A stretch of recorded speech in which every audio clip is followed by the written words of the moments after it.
by shining sea.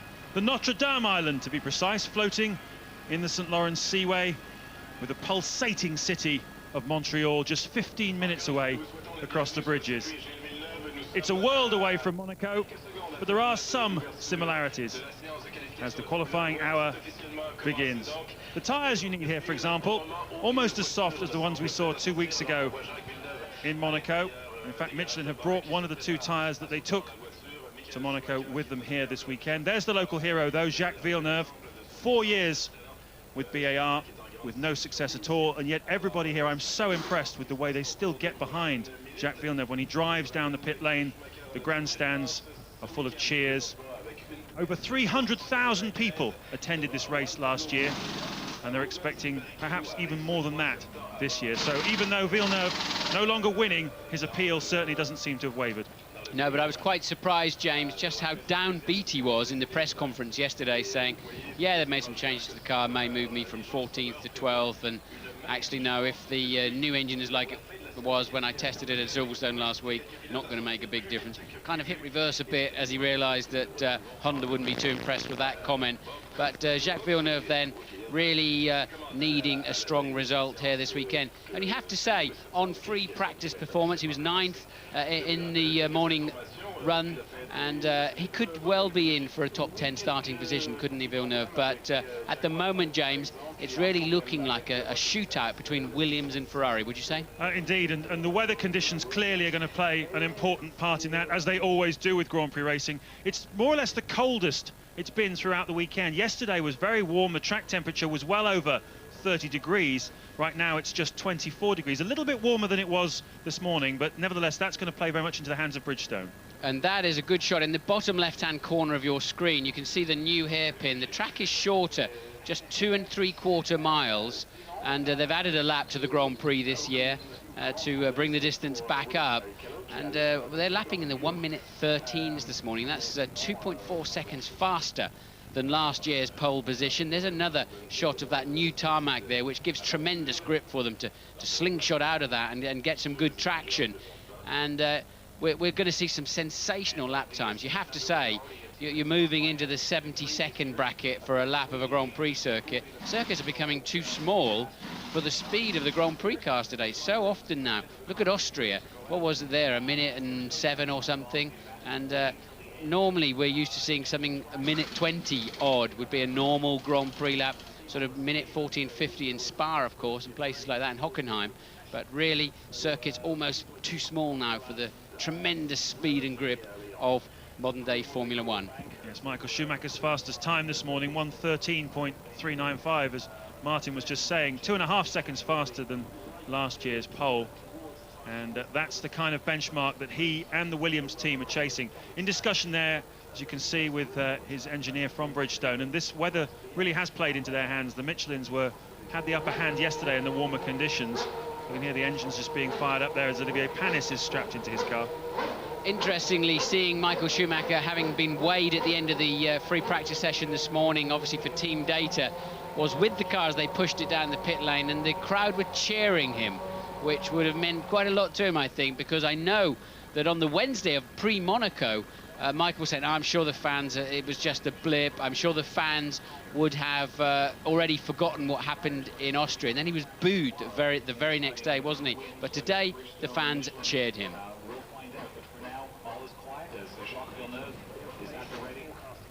Rubens Barrichello there, who had a bit of an off this morning, Martin. Yes, he did, down at turn 8. He came in, locked a brake, ran wide, bumped over the grass, caught a nasty bump within the grass and sort of leapt back onto the racetrack. Looked like kind of a silly accident, actually. I think if he'd have taken his foot off the brakes and turned the wheel, he may have avoided clumping the wall very hard with the right front corner. Hopefully he got away with not damaging the chassis, because so often on those relatively minor incidents, it plucks the wishbones of the suspension straight out of the chassis, and they can't use it for the rest of the event. So who's hot and who's not? Well, from this morning's practice, we've heard Michael Schumacher, Juan Montoya, and indeed the two McLarens looking reasonably pacey, but neither driver seems all that upbeat about their chances of getting onto the front 2 rows. Mercedes engine still not quite on the horsepower level of Ferrari and BMW. and the car not quite under the drivers to the same extent as the Williams and Ferrari chassis are. Nevertheless, a real renewed optimism about the McLaren team off the back of that tremendous victory 2 weeks ago for David Coulthard in Monaco. And he was saying here in the press conference a couple of days ago, he'd spotted that in the calendar as being a real opportunity for him, and also Hungary, he believes, is another good opportunity for him to win a Grand Prix. But great to see him back in winner's circle. Yes, I would imagine they've been faster this weekend than they perhaps first anticipated, but I still feel they'll be looking over their shoulder today at who's threatening their potential third row of the grid, shall we say, more than really can they catch Williams and Ferrari. We may prove to be wrong, but it does seem that they'll struggle onto the third row rather than really challenge the front row. Well, one team that won't be challenging them for the looks of things is Renault, who've been strangely off the pace all weekend here. Trulli missed a lot of yesterday's session with a mysterious technical problem, which I believe had something to do with the engine. Certainly Jenson Button also had a technical problem, and neither of the two Renault drivers really on the pace so far. This morning, Button was down in 16th and Trulli just one place ahead of him in 15th. But who else is going well? Well, Sauber have looked quite good. Felipe Massa 7th, Nick Heidfeld 8th this morning. And once again, Heinz-Harald Frentzen and the Arrows, looking at that car out on the circuit, it cuts through the air very nicely. It's very stable under the braking. It's a really tidy car. Such a shame then that they've lost quite a few aerodynamics personnel to the Jaguar team. Some of the drawing office staff have gone, and you get the feeling of a ship that's sort of not quite sure where it goes next with Arrows. It is a shame because they found a good formula, no doubt about it. Frentzen, although only 11th in free practice this morning, really was threatening the top 6 all through, wasn't he? Looked super fast, and I think another driver that could be in the top 10. We saw him have a great run at the Spanish Grand Prix, a really solid drive again then in Monte Carlo, and Frentzen seems comfortable, seems settled in that team, doesn't he? It's an underdog team to a certain extent, and he's clearly got huge support from Tom Walkinshaw, the boss, and the team, and he obviously needs a bit of a comfort zone around him to deliver up something special. There's the Constructors' Championship at the moment. Ferrari 20 or 18 points ahead of Williams, and then McLaren 30 points adrift in 3rd place. Renault then 4th. They've stumbled a little bit. There was a time around the Brazilian Grand Prix earlier in the season, Easter time, where we felt that Renault were going to give McLaren quite a serious run for their money through the season, but they faded, haven't they? Yes, and Monaco was a particularly startling example of that. We were really quick in the pre-practice sessions, and then through qualifying they started to go backwards and backwards again in the race, although Jarno Trulli did a very good job to rally the forces at the end and managed to come in 4th place. Martin Whitmarsh there in the leather jacket, managing director of the McLaren team, a man you don't see all that often, not terribly high profile, but he's one of the key members of the management team at McLaren, and all quiet in the pit lane at the moment. We've had 9 minutes of the qualifying hour. Remind you of the format here. All the drivers are allowed 12 laps, and they've had to make their tyre choices before the start of qualifying. There's both tyre companies, Michelin and Bridgestone, have a soft and a harder compound tyre available to the teams, and it's been quite a finely balanced choice here this weekend, exactly which tyre to go with. I'm sure Ted will give us an update on who's chosen what, but certainly between the Michelin and Bridgestone runners, some different possible options to be used. So everybody has 12 laps. Generally speaking, that's an out lap, a hot lap and an in lap. No reason to believe that we'll see anything particularly different to that today. Although Rubens Barrichello did his fastest lap this morning on the 2nd lap of a run. But you talked earlier, James, about the tyres being soft here, i.e. the rubber is very soft and creates more temperature, moves around more, gives more mechanical grip. That's fine, providing there's not too much grip from the racetrack and that tears that rubber. But it is a hard surface here. Have massive extremes of temperature, don't they? Sort of 30 below in the winter and 30 above centigrade in the summer. And you do get quite a lot of bumps and ripples coming into the racetrack.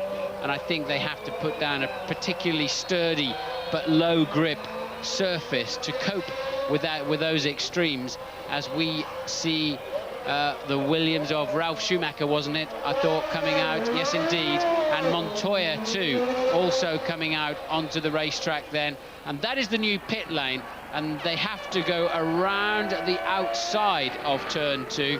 and they must not cut that line. This man knows more painfully than anybody else. Remember at the Nürburgring, was it last year, where he just sneaked across the very end of the pit lane blend line and was penalised with a stop-and-go penalty for it. I've said it before, and I always find it strange to allow it. It's something I learned from the late, great Ken Tyrrell. Why send both your cars out at the same time? Because if one has a problem or goes off or is stranded in a gravel trap and the yellows come out, it compromises both your cars. And I really don't understand why. And I think what it's indicative that the, yes, okay, it's the Williams team, but right now it's qualifying, and it's the Montoya camp versus the Ralf Schumacher camp, and I think they're probably reacting to each other, but as a team play, it doesn't make a lot of sense to me. No, it is an interesting ploy, isn't it? There's Sam Michael, who runs the engineering side of things at Williams. It'll be his decision to send both cars out. I was chatting with him just before coming up here, and the optimism with which they'd arrived in Montreal this weekend, not quite as strong as now as it was then, because of the way the temperatures have dropped, but certainly tomorrow a lot of confidence, because we're expecting a very hot day here in Montreal tomorrow, and that could well play into the hands of Ralf Schumacher and the Michelin tyres. Bit scruffy though, Martin, into the first couple of corners for Ralf Schumacher. Yes, certainly not got the grip he expected when he turned in, but often they're using those curbs to flick the back end of the car around to turn the car more quickly. And certainly now he's got some grip, hasn't he? That's a wonderful feeling going through turn 5, but turn 6 always comes up and surprises you, however many laps you've done around this racetrack.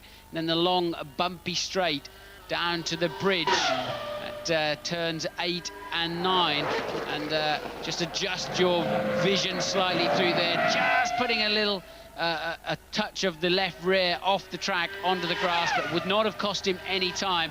Now you've got to pick a braking point, and it's severe G-force as you head into the hairpin there. Nowhere to go really if you have problems. But Schumacher, what kind of lap is it? Well, it's not as quick as Montoya's. Behind him on the track, Montoya is going faster than his teammate. We've been following Ralf, and you've been able to see that he's been taking it slightly carefully. Into the final corner then, a flick right, a flick left. Don't hit that wall, as so many world champions have done in the last few years. A dash for the line. It's a 1:14.931, and that compares, well, it's 6:10 slower than he did this morning. But what's Montoya's time? This should be quicker. Yes, it is, 1:14.3, but still not on the pace of this morning. A good 6 or 7 tenths of a second slower than they managed this morning. There are so many points on this racetrack, braking, where you need to be really on the limit for braking, and how hard you can get on the throttle in the acceleration zones, and you do have to creep up on it. Having said that, 3/4 of a second, I'm surprised that they're both that amount off.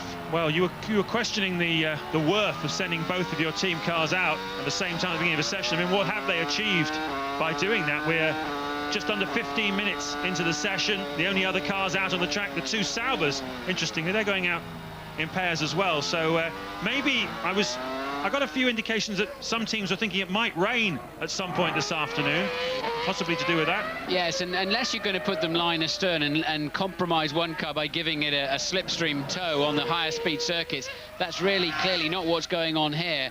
But unfortunately, what Williams have done, have told the rest of the paddock that actually the track's not that fast at the moment. Louise is in the pit lane.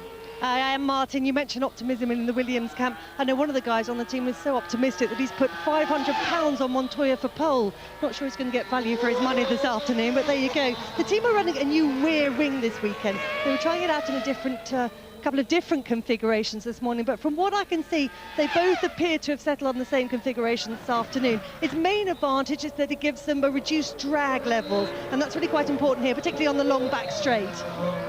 Yes, drag squares with speed, and we've certainly got some very high speeds quite often around this circuit, and that's what Louise is talking about there. They can keep the downforce in the corners but have less of that drag, a more efficient wing then, if you like, that Williams have put on for the weekend. And Heidfeld is on a good lap. I don't think it'll be good enough to snatch current provisional pole, but it does. That's Massa's time, but Heidfeld then is just coming through now and over the line, and he will go second, I would assume. No, it doesn't go third. Had a not particularly good final sector. So first and second for Williams, Montoya, Ralf Schumacher. Third and fourth for Sauber, Heidfeld, Massa. Track temperature creeping up all the time. When we started this qualifying hour just 15.5 minutes ago, it was 24 degrees. It's gone up 4 degrees in 15 minutes. How much further will it go?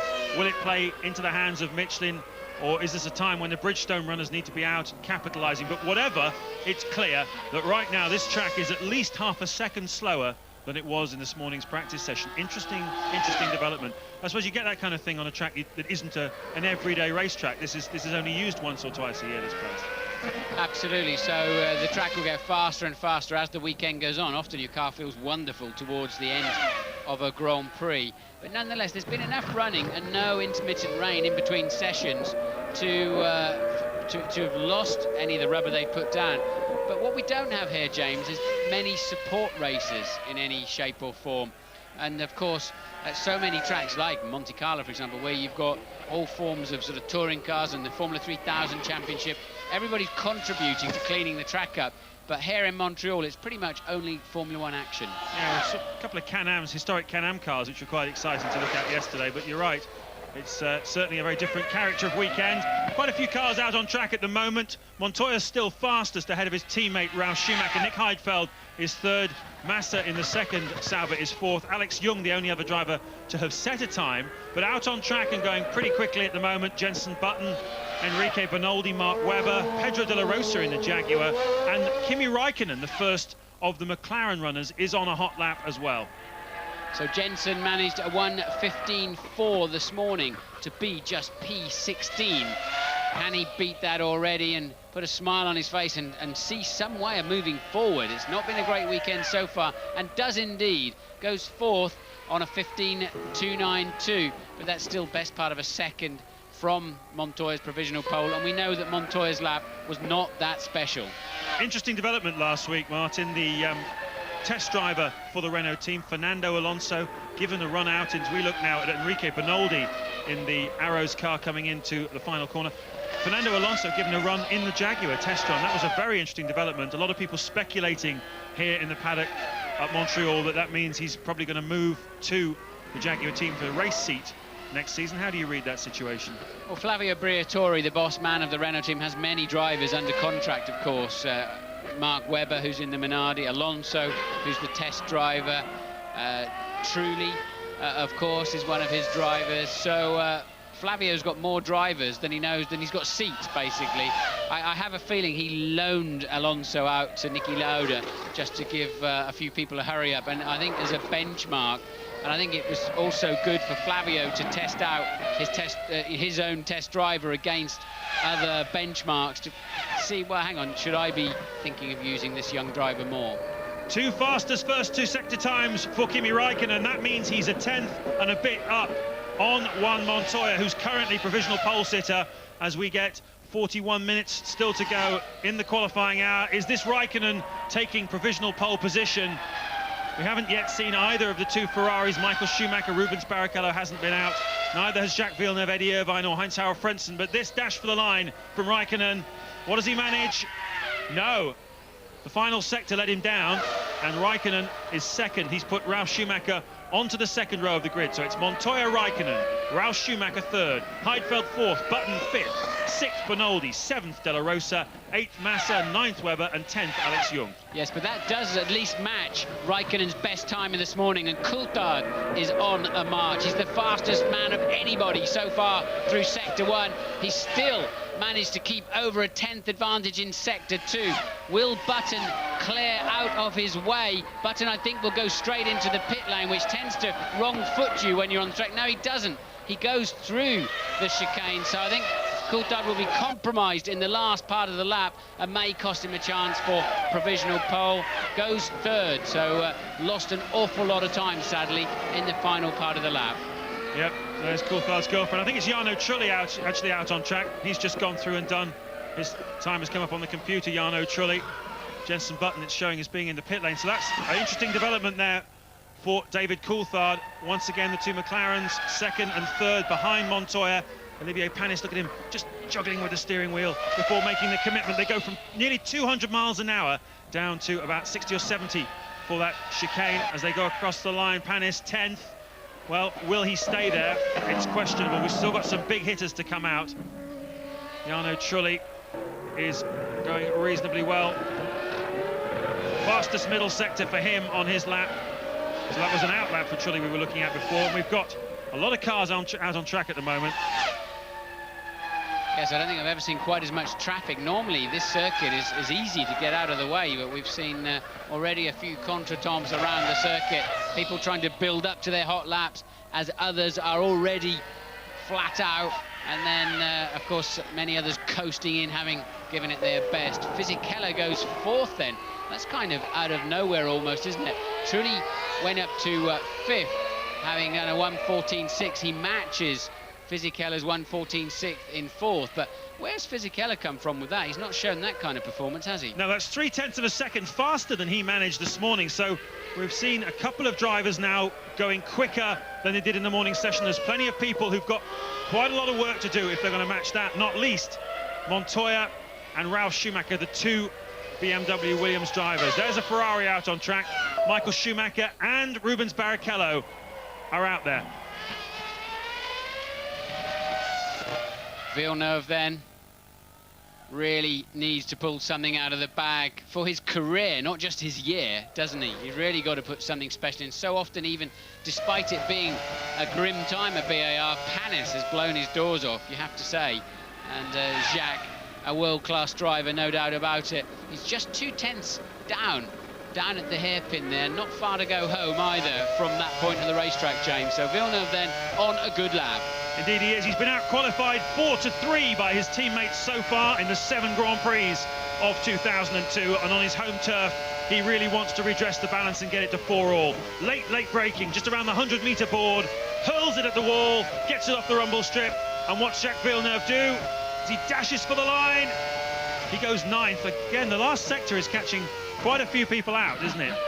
Yes, you've really got to commit massively across those curbs in that last chicane. It's all about that last chicane, and the difference between a good run through and a huge bite out of the wall is very small indeed. But Michael Schumacher then already confirming his stunning performance this morning when he was down in the 1:13, smashing the track record.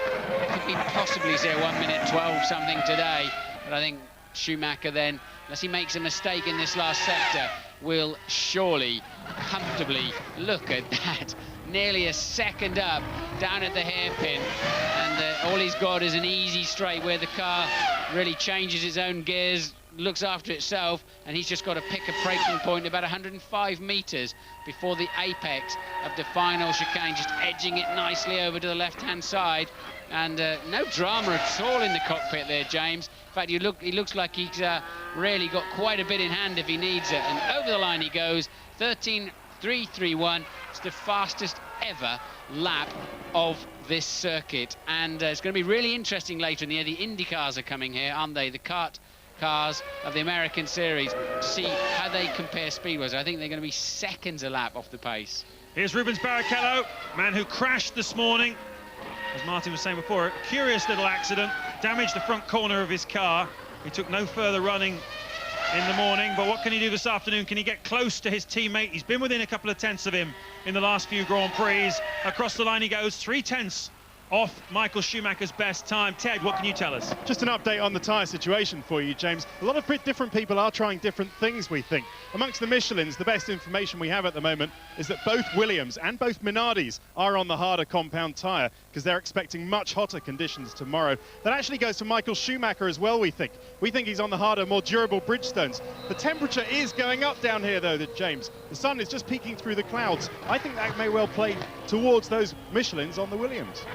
Yes, it's now up 5 degrees from the start of the session, Ted, and you can see the sun trying to break through. And I think also that's going to help everybody, but Michelin especially, because we've got a nice crispy air temperature of just 21 degrees.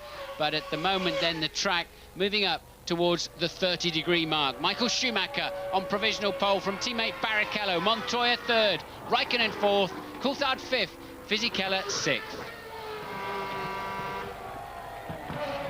As Michael Schumacher goes into the pit lane after that stunning lap. But we haven't seen the best yet of Montoya and Ralf Schumacher, no doubt about that. Their first runs disappointing by their standards. And it'll be a lot closer than that come 2 o'clock local time here in Montreal, with 34 minutes left in the session. All of the big hitters, in fact, almost everybody in the field has at least 3 runs to go. And this is Juan Montoya out on track. This is his warm-up lap. You can see how high they have to go up over the curbs. That's where Rubens Barrichello crashed this morning. He nosed into that advertising hoarding on the right-hand side. Here's the change they've made. The apex of this corner is much earlier. You hit it sooner than you used to, but intriguingly, it's nice and wide around the outside, isn't it? Giving you an opportunity, possibly in the race, to make an overtaking move there. As Montoya piles on the pressure, gets that BMW motor revving up to about 18,000 RPM, and takes a deep breath and commits to another qualifying lap. Yes, I think it's near 18,500 for their qualifying attempts. The underperformer of round 1 was this man's teammate Ralf Schumacher. He's currently down in 8th place. Can Montoya improve on a 14.3? We felt sure, didn't we, that they were missing 3/4 of a second on their first attempt, and I'd be very surprised if he doesn't dip into the 1:13s this time around. But Ferrari looking ominously fast. Great onboard footage then as Montoya edges the nose. Look, he's 0.07 of a second up in the first sector, but it's a relatively short first sector. Fastest man of anybody, of course, so far. Then through the shadow of the bridge, taking lots of rumble strip on the inside. Look, already easily full throttle. The ECU, the electronics, doing their work to help Montoya keep on track. And now look, a full, best part, 1/4 of a second up, turned in nicely at the hairpin, uses all the road available to straighten the wheel so you can move forward and accelerate in the best possible way, and just edge it, walk it gently to the left-hand side. Look for the marker boards, 200, brake now, and turn in on that first bunch. Oh, he goes completely across it, absolutely animaled the curbs in the final corner. This looks tremendously fast. Indeed it is, a 12.8. Where did that come from? Nothing, a smile on the face of Patrick Head. And well, you may smile, Patrick, because Juan Montoya has done it again, hasn't he? Well, he left it until the closing seconds in Monte Carlo 2 weeks ago to snatch his 4th pole position. And can he hold on? Has he got more in the bag? Has Michael Schumacher got more in the bag? This is Ralf Schumacher. He's on a better lap for him, but it's not in the same league as Juan Montoya so far. And this is very much against the run of form as Ralf dashes for the line now and goes second, just 1:13.3, a few hundredths ahead of his brother. Not quite the smile on Patrick's face. I have to say that the team had the impression that Ralf was the quicker driver around this place, particularly because he's so precise and late with his braking. That apparently is one of his great skills as a driver. Montoya a little bit more erratic, but when the occasion matters, Montoya really able to find something special.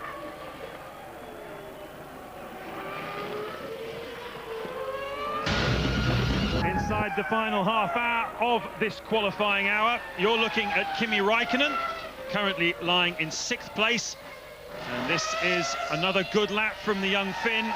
It's faster than his first effort, and it yields him a 5th place. Well, he qualified for the first 5 races of this season in 5th place every single time. Talk about Mr. Consistency. Last 2 Grand Prix, he slipped down to 6th place, but Räikkönen back up to 5th again. But 1.2 seconds off the ultimate pace of pole sitter Montoya. So Räikkönen 5th. The 2 McLarens split now by Heidfeld, who is 6th, Coulthard 7th. Coulthard's got some work to do. He has now just joined the track. And as I said earlier in the show, I think McLaren are going to be very much looking over their shoulder today to maintain 3rd row. They do not appear to have anything like enough pace to threaten Williams and Ferrari. Takuma Sato goes 11th. Here's a man who needs a good weekend. He's had several massive high-profile accidents in the last few Grand Prix, not least the one in Austria, which certainly wasn't his fault at all. He was taken out by Nick Heidfeld, if you recall. Here's his teammate Giancarlo Fisichella, and certainly the Jordan team looking for a top 10 qualifying position with one of their 2 cars. We've got a big fire, though. Is that the other Jordan? That must be Sato then on his in-lap around here. That's a good old Get out, Takuma! oil fire. Get out! Get out! Fire, Mr. Mannering! Don't panic! Dear me. He's just realised just how hot it's getting back there, but that'll take the boys a bit of time. That gets to all of the myriad of electronic connectors and switches and cables, and so much takes a pounding. And Here we're going to see, that's a pretty dramatic front lock up there from presumably Fisichella, who was on track at the same time and then switched to the other Jordan, and Sato's just had an absolutely cataclysmic engine blow up down there at turn 5. Yes, you had one of that, a bit like that on the starting grid at Silverstone in the Peugeot-engined McLaren, I recall. It grenaded itself in a similar fashion, didn't it? Yeah, it just starts consuming its own oil and feeding its own fire, basically. Well, Honda under the spotlight a little bit this weekend already, as we see the smoke rising from Takuma Sato's engine. There was a lot of talk about Honda bringing a new engine here this weekend. They have not started the season at all the way that they wanted to, and a lot of questions being asked about Honda's commitment to Formula One with both the BAR team and the Jordan team. Well down on horsepower compared to everybody else, and that's really been the story of both BAR and Jordan. Anyway, Honda have a new engine. They've built a completely new engine, and they tested it recently but decided not to bring it here this weekend. It's the engine in the back of the Jordan and the BAR, slightly upgraded version of what they've been using, but not the new engine that Jordan and BAR so desperately need. Absolutely not, but bad news for this man Coulthard, who's had to really abandon that lap, and Jenson Button was on a hot lap as well at that time, so bad news for the Brits then. That's Coulthard's second attempt of the afternoon, absolutely wasted. He remains firmly down there in 7th position, and he's got Fisichella and Trulli just a 10th of a second behind him in 8th and 9th, and Massa and even Sato, P11 man, although of course now he's parked on the side of the road, just a further couple tenths more. Nevertheless, 1:14.9 Sato's time, just 2.5 tenths slower than teammate Fisichella, so it's a lot closer than he has been to him so far this season, apart from the one occasion when Fisichella had several problems and Sato managed to qualify in front of him. Interestingly, Fisichella was saying the other day that when asked what he thought Sato's problem was this season, he said he's just too aggressive. He's trying too hard, and it's not necessarily the fastest way as Sato tries to find any old way that will get him out of the long forest. George of the Jungle then makes his way back to the pits. Montoya maintains pole position with a stunning 1:12.8. This, I think, is just, that's bad news, James, because he's going to the left. A trail of oil, I hoped he'd blown up on the exit of turns 3 and 4 there, but he blew up on the way in. That could well be seriously slippery down there. Indeed it could. 24 minutes of the session still to go then. Juan Montoya still on provisional pole position, ahead of teammate Ralf Schumacher. Michael Schumacher's 3rd, but he's only done 1 run to the Williams boys. 2 runs. Barrichello's 4th, Raikkonen 5th, and Nick Heidfeld in 6th, as we take another look at the incinerator.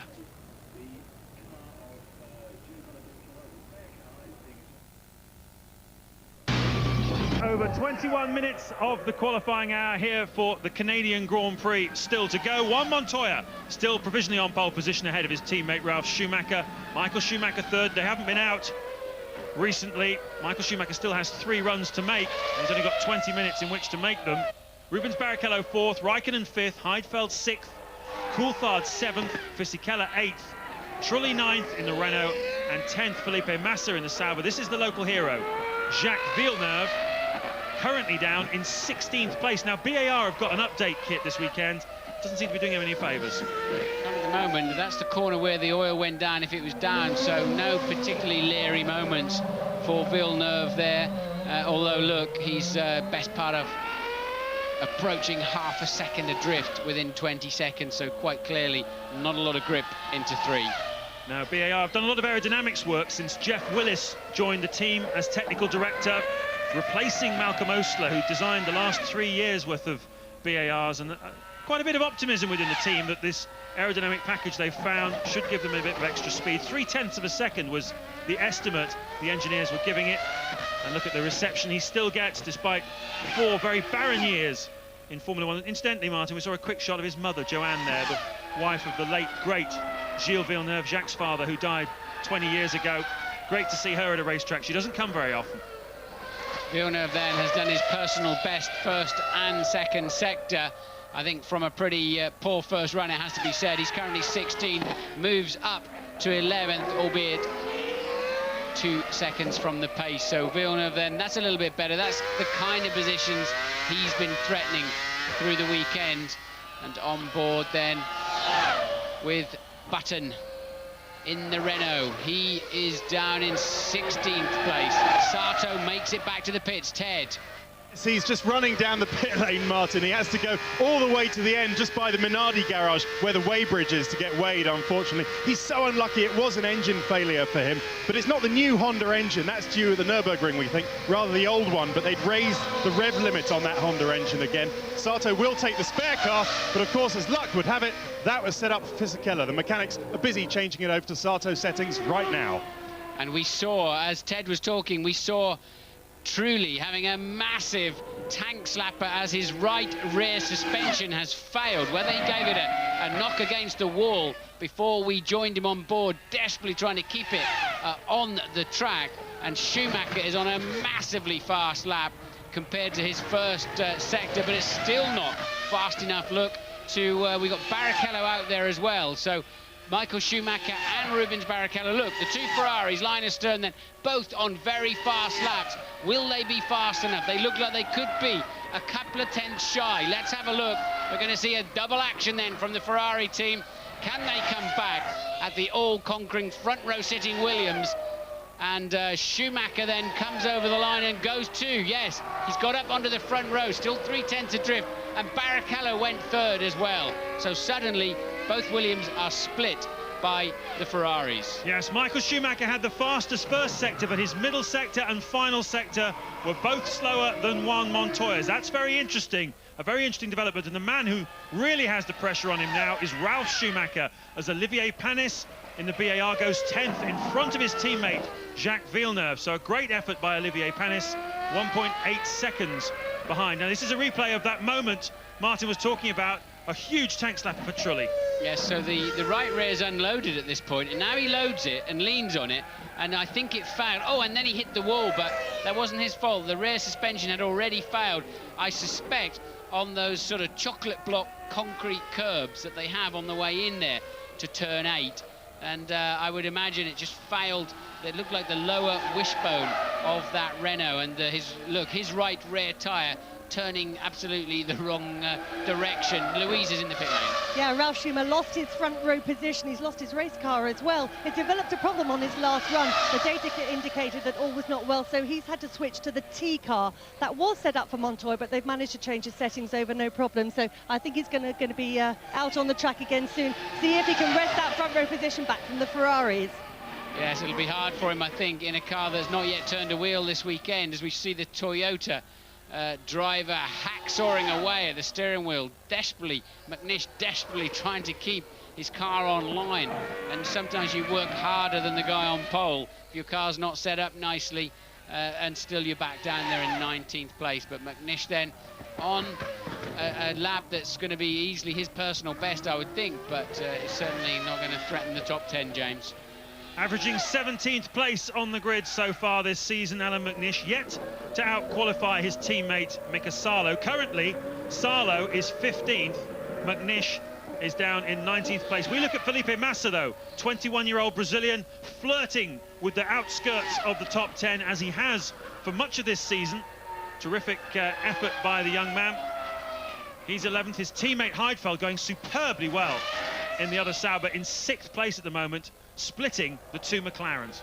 Anybody not watching the TV probably, or any of the drivers that were out on the track at the time, missed an absolute driving lesson on how to take the last chicane from pole sitter Montoya. You've got to have the car set up right there. You've got to have some compliance in the suspension to live with taking as much curb as he did. But he just launched his car, didn't he, and just caught it beautifully and hopped and skipped around the four corners of the car to carry speed all the way through that last chicane. And any driver watching that would have said, OK, that's what I've got to do next time out. Well, this is the exit, you see. That's what's waiting, lying in wait for the unwary driver. That wall on the outside, as Heidfeld goes through, does not improve on his previous best. His middle sector was quite good, but the rest of the lap was not an improvement. Just a couple of tenths outside, as we have another look from the front of that Trulli incident.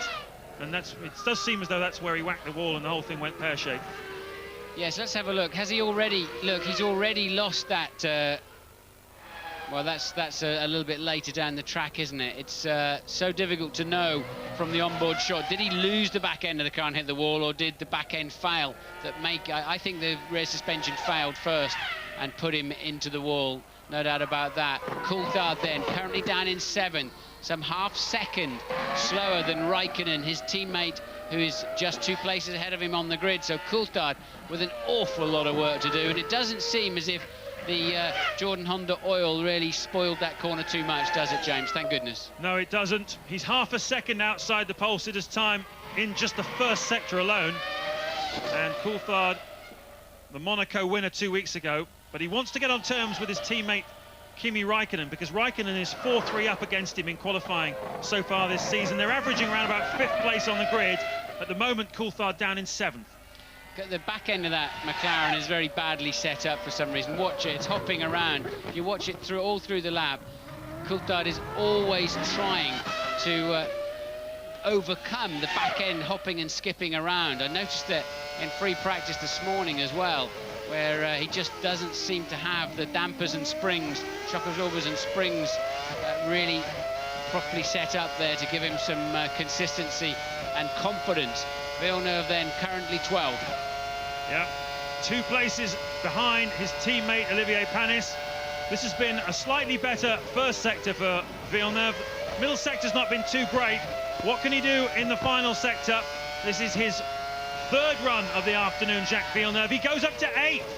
A great lap from the French-Canadian, a particularly strong final sector. That's the team, the BAR team, looking pretty suitably impressed. Jock Clear there, Villeneuve's race engineer, and this is what they brought this development package here to Canada to achieve, the VAR team. A fantastic effort as Ralf Schumacher goes through 1:13.6 on that last lap, not finding the speed in this spare car that he's now driving. Yes, so that's his first run in that car. He'll have to adjust that now. Hopefully it sort of fits him in terms of the pedals and wheel and belts.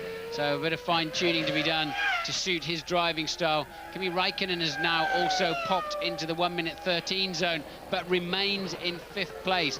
People keep improving their times, but not really improving their grid position. Coulthard improved, but remains 7th. But 2 BARs then in the top 11. 8th for Villeneuve, 11th for Panis. That's their best showing for many a Grand Prix. Yeah, very impressive. Who are the losers then at the moment? Well, Jenson Button down in 17th place in the Renault. Not at all what he had in mind this weekend.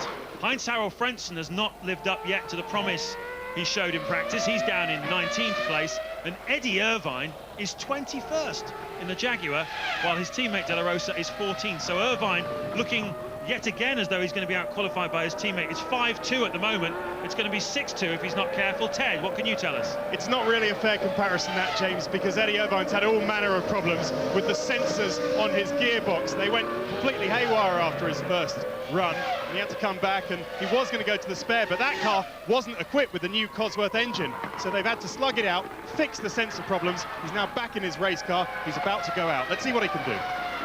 Yes, but Irvine nonetheless under pressure, isn't he? Contract up at the end of the year, James, with the Jaguar team. Jaguar, as we said earlier in the programme, choosing to try Renault's young test driver Fernando Alonso last week.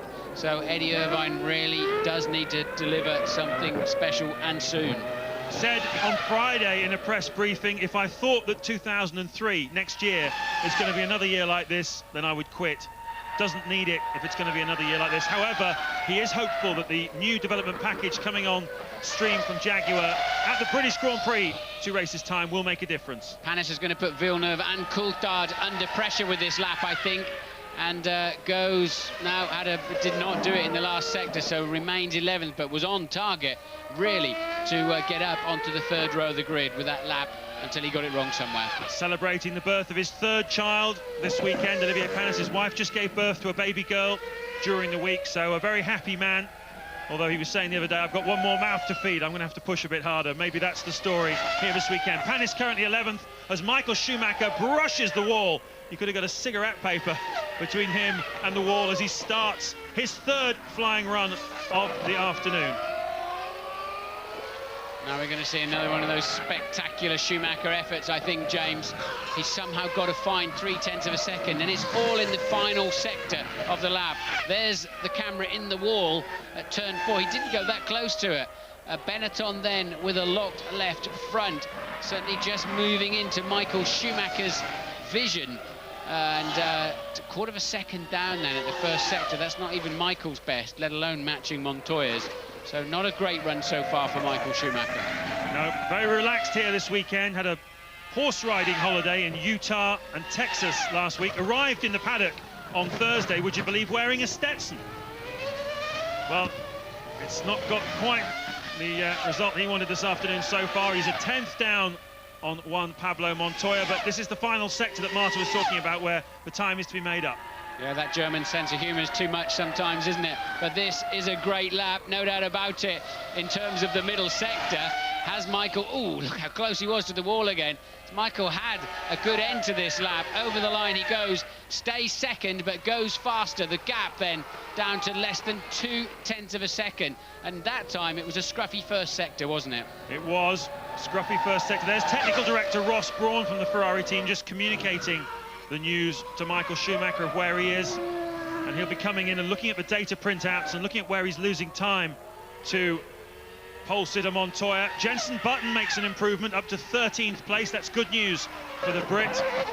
And we're hearing from our F1 ITV pit crew that as the track temperature now has dropped 4 degrees since the high of 29 degrees about 15 minutes ago, it's also starting to spit with rain, and perhaps that's confirmation of it. Michael Schumacher, how does he keep it off the wall? I don't know, but... It was Ruby, wasn't it? Oh, it was Ruby, I beg your pardon. Yeah, it was Barrichello dropping it into there, but that was a lucky escape, as did Raikkonen in the same place this morning. Somehow managed not to hit the wall.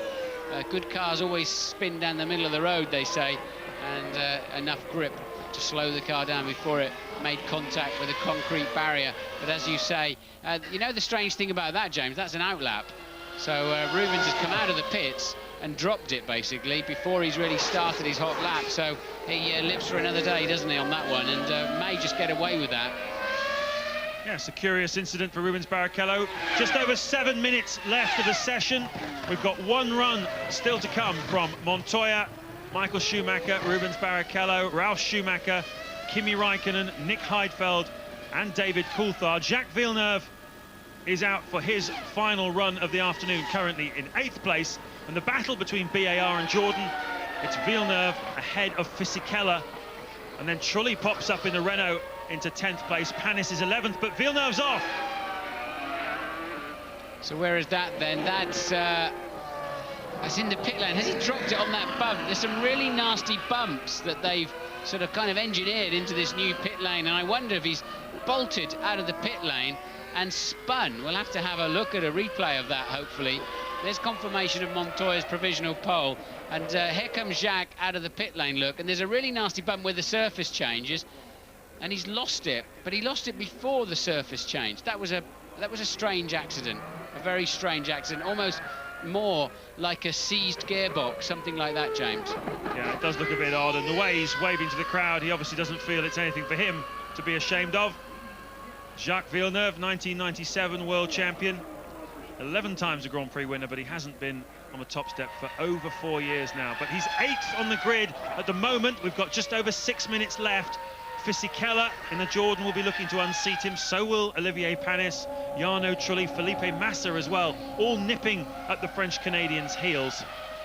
And another man with some work to do, David Coulthard, currently down in 7th place, as Eddie Irvine jumps up to 14th. That's a good effort from Eddie. Now he's sorted out his technical problems that he was suffering earlier, so he's now ahead of Pedro de la Rosa. Jock Clear there, you can see the race engineer of Villeneuve just looking up to the skies just to see whether or not it is starting to spit with rain. All 22 runners within the 107% time on the back of the grid, Webber and Jung. Webber on a 1:15.5, Jung some 1.8 seconds slower than his teammate, and there he is as we speak. But at the moment he is in the race by some 0.6 of a second, because that makes him 7% slower around the lap than the pole sitter. That's a lot. Pedro de la Rosa just going a little bit slowly there. Alan McNish also still having a few problems. He's down in 20th place. The two Arrows are 18th and 19th, which will be a tremendous disappointment to them. Takuma Sato has slipped down to 15th, and Louise is with Jacques Villeneuve. Jacques, unusual place to park your car. What happened? I don't know. The rear wheels just locked up. I don't know if it was the engine or the gearbox. Thanks, Jacques. Yeah, so confirmation then that he didn't drop it on the bump. He did actually have the rear wheels lock on him as he came out of the pits. So I'd guesstimate that was the gearbox.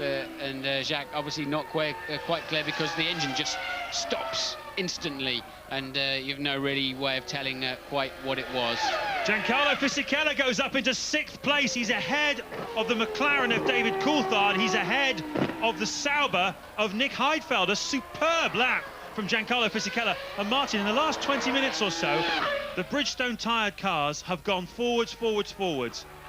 And we haven't really seen much of an improvement, apart from Irvine and Button, who were low down anyway, from the Michelin runners. Is this a time for Ferrari to go out there and capitalise, do you think?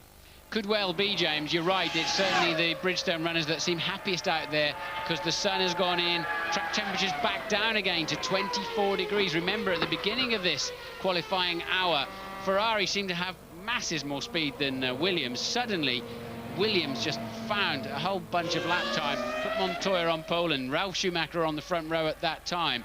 But it does seem, as you say, temperature dropping away, Bridgestone's getting stronger, and really the surprise players of this qualifying session are Jordan. Where have they come from? They've really not looked special all through the weekend.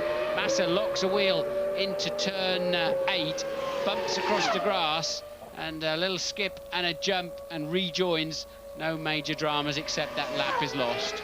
Very similar incident to what Rubens Barrichello had this morning, except Barrichello went nose on into that advertising hoarding. Massa manages to keep away from it. This is Ralf Schumacher, though, his final run of the afternoon. Currently lying in 4th place. Montoya still on pole. 2nd, Michael Schumacher. 3rd, Rubens Barrichello. And 4th, this man. But look at the traffic that he's encountered. Already 2/10 down on his teammate. And he's got a Minardi in front of him as well. I do not think that Ralf Schumacher is going to be able to get in on pole with the amount he's got to deal with here this afternoon. There's only 8 cars on the track, James, and they all seem to be on the same part of the track, don't they? Lots and lots of traffic, 12 in the pits, 8 on the track, 2 stopped beside the track at the moment, and Ralf then really having a major drama with traffic on this lap. Not what he needed. 2 minutes and 15 seconds remaining. And I don't think this is going to do anything for his current 4th position. Well, we're hearing from the F1 ITV pit crew, it's raining harder than it was before. It's not really shown yet on any of the camera lenses. It's possibly starting to show just a little bit in the lap times. Ralf Schumacher with the traffic as well, 0.6 of a second down on Juan Montoya. And 1.9 at the end of the lap. Well, he obviously did not get at all what he was hoping for. Are we going to see any kind of improvement? There's Juan Montoya. He's on his final out lap, just making a decision now. You can see a few spots of rain there as the camera lens wipes itself clean. And how long does it take before moisture on a track starts to affect the grip level? Not yet, I wouldn't have thought. The trouble is, James, it's the same on your visor as it is on the camera lens. The water starts streaming away, and you get the impression that there's more water falling than there really is. It's so difficult to judge that, but actually, can we see from that shot, everybody really taking it pretty steady, aren't they? Although that's Michael on an out lap, 1 minute and 8 to go. He doesn't have to start the lap as long as he's there within a second or two, but they do seem to be going very slowly. No, I think this is a lap from Michael, and I think he's backing out of it because he's obviously not happy with the weather conditions. Look at this, though. Barrichello, just 300ths. Outside Montoya's provisional pole position. Well, I'm not quite sure what Michael Schumacher was doing. His middle sector, 8 seconds off the pace he should be at, so he's back right out of it, but Barrichello is really going for it. Will this get him onto the front row? Well, Montoya did abandon that lap, so whether he had a problem because he was going particularly slowly, I still don't think there's a lot of water on the track, James, and Rubens going way too deep into the hairpin. Now, did we see some umbrellas going up down there at the hairpin? But Barrichello still staying on it. I don't think he's going to... He's currently 3rd. He's got a good grip position anyway. And what will he do? Will he have a go at this last chicane? Yes, indeed he will. He's not bothered about a bit of rain. And, now we'll see if the track has lost any grip at all. Barrichello goes over the line. He's done a 13.2 and he moves to a 13.5 for that final attempt. So there's plenty of grip out there. The session is now over. It's only the men out on the track who still can set a time. David Coulthard had a very good first sector, as did his teammate Kimi Räikkönen, but neither of them look like they're going to get any change out of the rest of the lap. Coulthard a good 6 or 7 tenths down in the middle sector, and He looks like he's... is he going to even complete the lap, or is he going to go straight into the pit lane? No, he's going to complete the lap. So this is Coulthard's final run of the afternoon. Currently down in 8th place. It looks like that's where he's going to stay, and he spun it right in front of us. Yeah, but look at the rain now. There you can see the rain. You can see the rain against the darkness of his under tray and his rear tyres, and all of a sudden it really is now coming down.